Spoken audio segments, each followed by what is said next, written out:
Oke, kami lanjutkan diskusi kita pada malam hari ini. Saya akan langsung kembali ke Pak Refli. Iya. Pak Refli, kasus ini kemudian dianggap Basuki Cahayapurnama dianggap memecah belah bangsa. Kemudian kalau menggunakan kalimat memecah belah bangsa, nampaknya ini akan menjadi pintu yang lebih mudah untuk menonaktifkan Basuki Cahayapurnama. Bagaimana Anda melihat ini? Ya, begini, sebelum itu ya sedikit aja saya mau mengatakan memang mengenai maksimal 5 tahun, kemudian paling singkat 5 tahun itu memang ada perdebatan interpretasi hukumnya, dan saya kira dari perdebatan tersebut ada alasan-alasannya dan silahkan Presiden sebagai pengambil keputusan untuk meyakininya, kan begitu.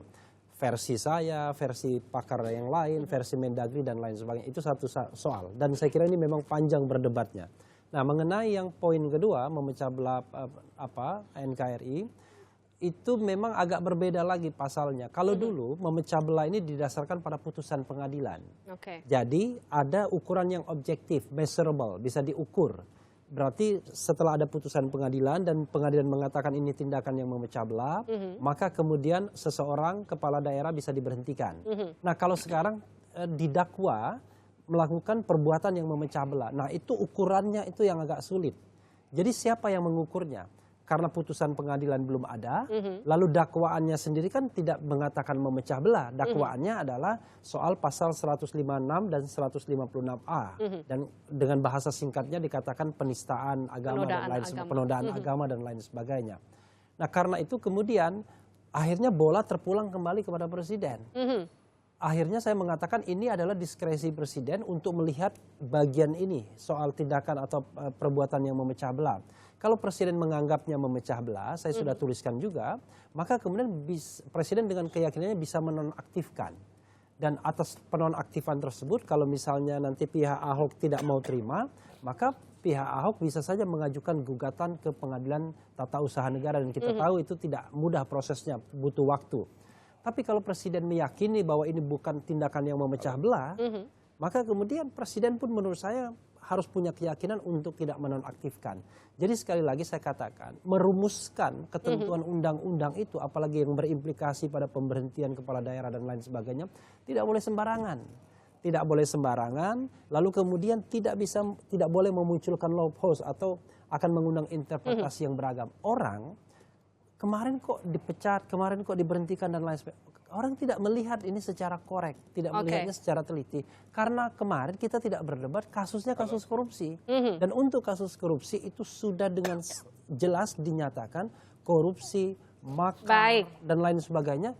Itu memang harus diberhentikan. Begitu. Saya ke Pak Riza. Pak Riza, selain tadi ada kalimat dari Pak Refli yang juga mengatakan kita tinggal menunggu bagaimana kemudian nanti reaksi Presiden. Apakah Presiden melihat ini harus dinonaktifkan ataupun tidak. Tapi bagaimana kemudian Anda melihat hal ini. Sementara Mendagri menyatakan ia siap bertanggung jawab. Mendagri juga menyatakan bahwa tidak ada kaitannya antara keputusan yang ia buat dengan Presiden Joko Widodo dan juga dengan Basuki Cahayapurnama. Apa tanggapan Anda, Pak Riza? Ya, sebelum saya masuk ke situ, saya ingin menyampaikan bahwa tadi kan ada perdebatan soal terdakwa dan soal 5 tahun. Oke lah, anggaplah itu pasal menjadi perdebatan, ya. Tapi kan banyak pakar, seperti saya sampaikan Prof. Mahfud dan lain-lain. Bahkan mohon maaf, Prof. Mahfud di media TV swasta, saya mendengar langsung menyampaikan, katanya Pak Refli Harun sendiri 2 tahun yang lalu menyatakan seperti ini. Artinya Pak Refli punya pendapat yang sama sebetulnya dengan Prof. Mahfud. Ini kata Prof. Mahfud ya, bukan kata saya. Kemudian yang kedua, ya. Yang kedua ingin saya sampaikan bahwa selain tadi saya sampaikan soal ketidakkonsistenan daripada pemerintah, ada poin yang ketiga yang tidak kalah penting, yaitu tadi soal sertijab. Itu bermasalah, itu melanggar undang-undang yang dapat mendiskualifikasi, itu tidak kalah berat. Yang keempat yang tidak kalah penting yang belum saya sampaikan adalah tadi Kemendagri menyampaikan bahwa dia berlaku adil. Ingin saya sampaikan, beberapa kasus korupsi betul diberhentikan sementara. Tapi ada kasus-kasus yang di bawah 5 tahun, Pak Mendagri juga tetap memberhentikan, bahkan memecat. Saya ambil contoh kasus narkoba. Kasus narkoba, Kemendagri tidak hanya memberhentikan, tapi langsung memecat. Padahal kita tahu proses hukumnya belum berjalan, belum sebagai terdakwa, apalagi terpidana, belum ingkrah dan lain-lain. Itu artinya apa? Kemendagri berani mengambil sikap, mengambil keputusan atau diskresi sekalipun itu melanggar undang-undang. Undang-undangnya harus setelah ingkrah.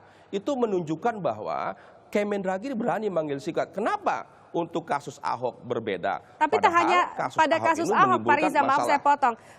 Kemendagri juga melakukan hal serupa kepada Gubernur Gorontalo. Ia juga mengatakan dari artikel yang saya baca, ada juga Gubernur Banten, Gubernur Riau, Gubernur Gorontalo, dan juga sejumlah kepala daerah yang juga... berbeda.